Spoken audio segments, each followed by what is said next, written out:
Ha? Sisinundo mo. Saan ka bibiling ice cream? Doon sa kantin.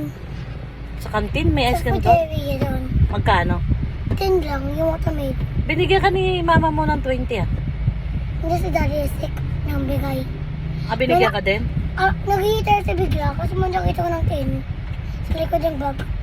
Anong nang bigla? Talagang binigyan ka naman ni mama mo ah. Binigyan ka pang Daddy Esek. Ito talagang Daddy Esek mo, kutsintidor talaga. Niwala ka din. Saan galing 20 mo? Hindi naman daw bigay siya ng Daddy Esek. Binigay mo, diba?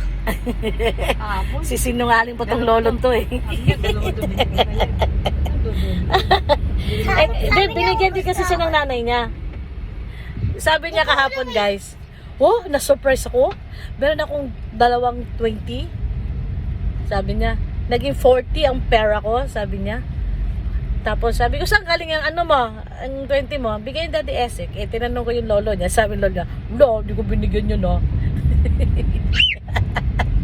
Tapos ngayon ganun din, binigyan daw siya ni Daddy Esek ng 20. Sabi naman ng lolo niya, hindi oh. Ay, nako. Eh, yung nanay niya kasi, lagi siyang binibigyan ng 10, 20. Kasi merong soup. Ang soup kasi nila, nutritious yung soup nila dahil inaalalayan talaga nung principal nilang pagluto. Kailangan talaga maraming gatas, maraming gulay. Yan.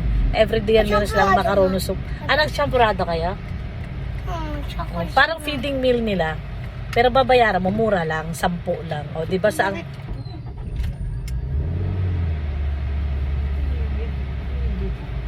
Bakit? Ay, ba? Yung bakas nila yung tubig yung makina. Ano, okay na tayo? Ice cream. Ice cream. Bye!